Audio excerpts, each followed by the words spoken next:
Most people mistake stillness for laziness, but stillness, true stillness, is the hardest thing in the world to hold, because the modern mind is a battlefield, not of bullets and fire, but of unfinished thoughts, passive aggression, silent judgments, dopamine cravings, and wounds pretending to be confidence.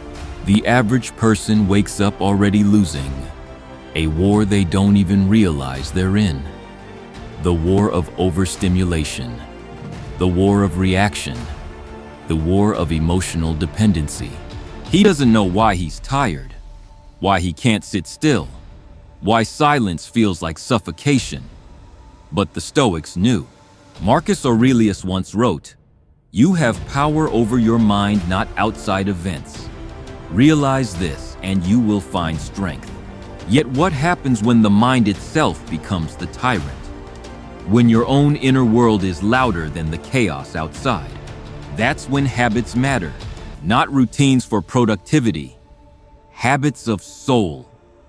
Daily rituals that build armor, not walls.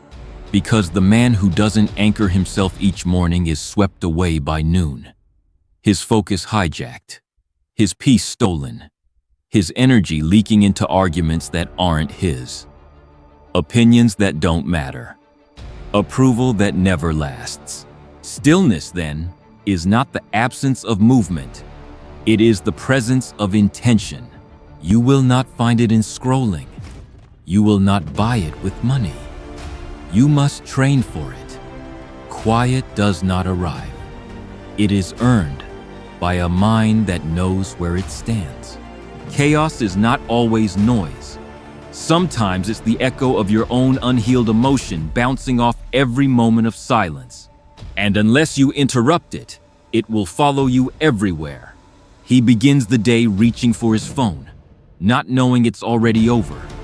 The moment you consume before you create, you've lost. The Stoics would have called it slavery, not to a master, but to impulse. Seneca warned, "No man is free who is not master of himself." Yet, how many men today are mastered by vibration, by opinion, by notification? There is no armor if your thoughts are unguarded.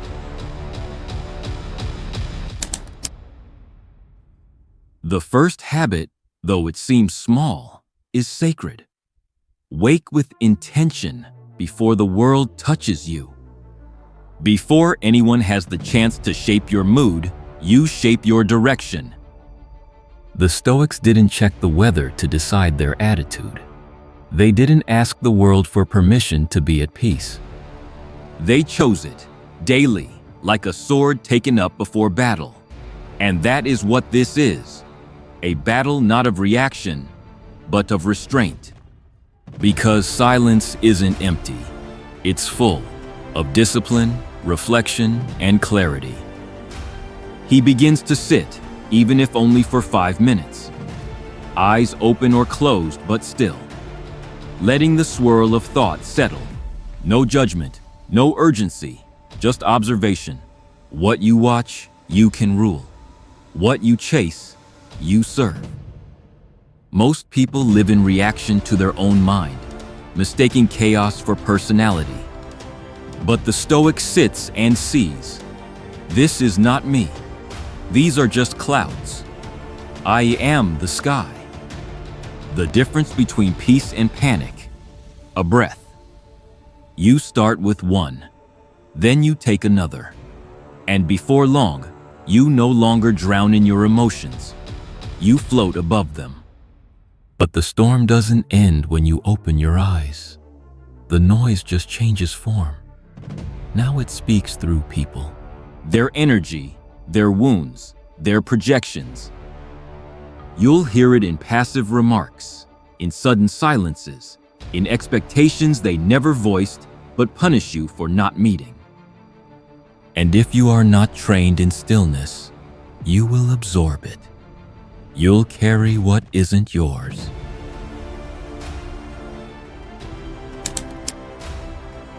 The second habit, then, is sacred. Practice sacred detachment, not coldness, not apathy, but the clear boundary between what is within your control and what is not. Epictetus carved this truth into the foundation of Stoic resilience.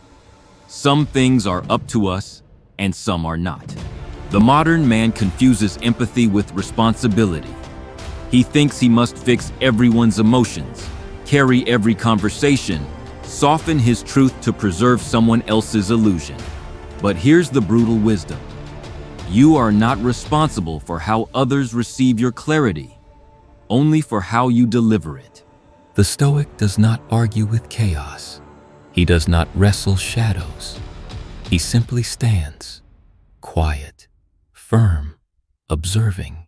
Because when a person is lost in themselves, they will bait you into their storm. And when you engage, you've already lost.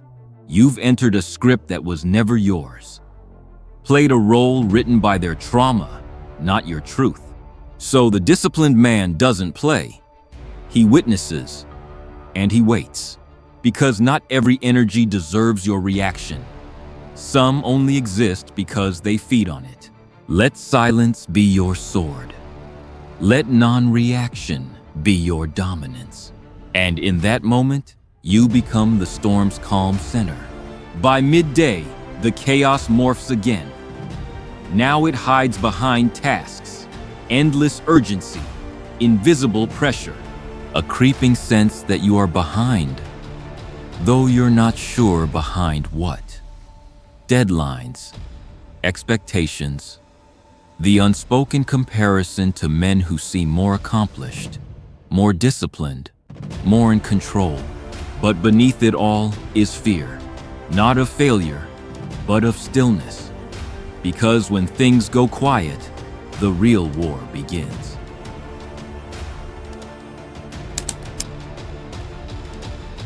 The third Stoic habit, then, is this.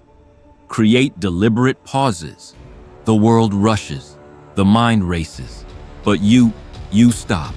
Not because there's nothing to do, but because doing everything without awareness is spiritual decay.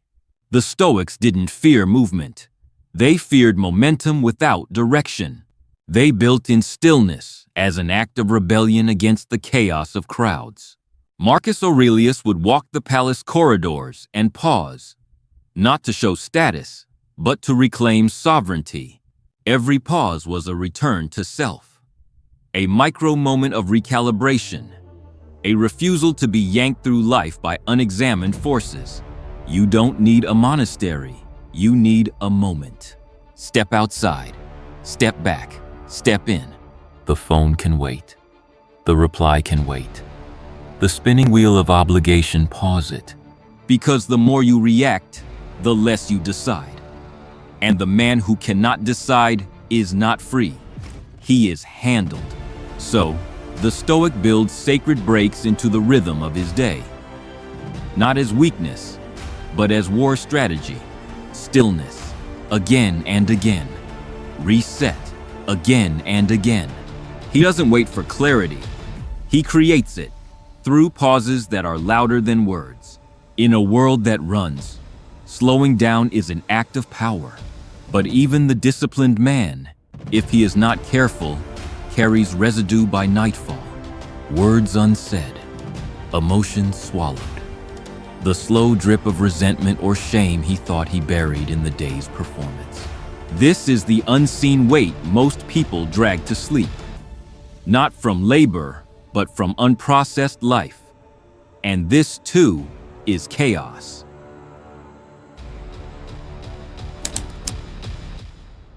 So, the fourth Stoic habit is both ancient and sacred. Evening reflection, brutal and quiet.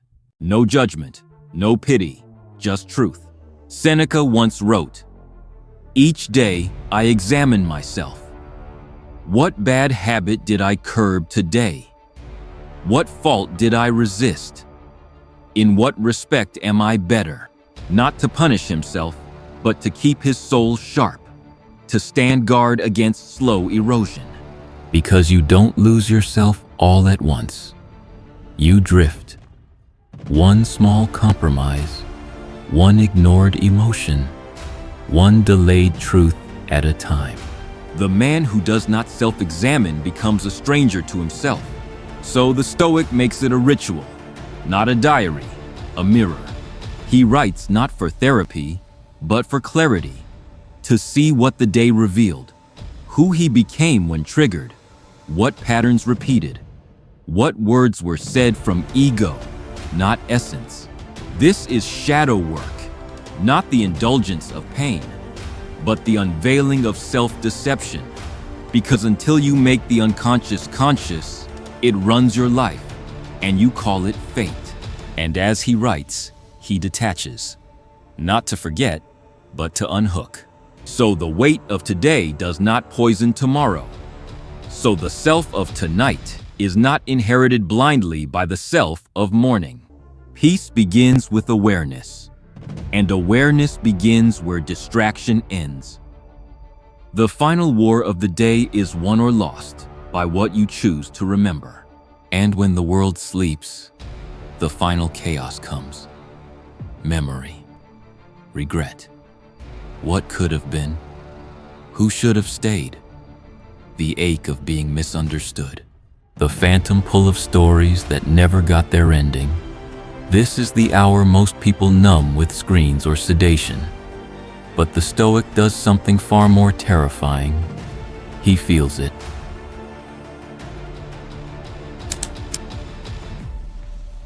The fifth and final habit is this: release attachment to what never belonged to you, not through force, through understanding. The Stoics did not preach suppression. They practiced detachment, not coldness, but the warm, steady knowing that some things were never yours to hold. Not their approval, not their apology, not even the image of who you thought you'd be by now.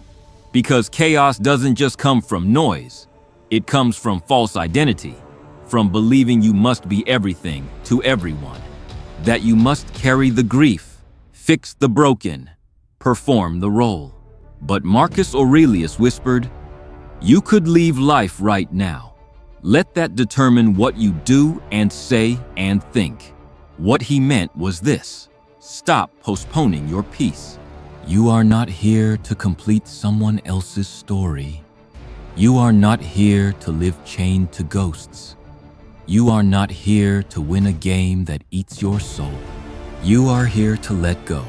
Let go of the roles you played for survival. Let go of the noise you mistook for purpose.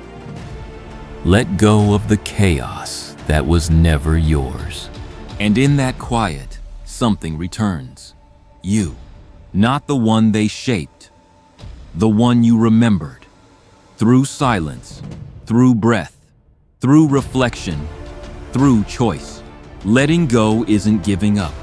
It's choosing not to carry what isn't yours.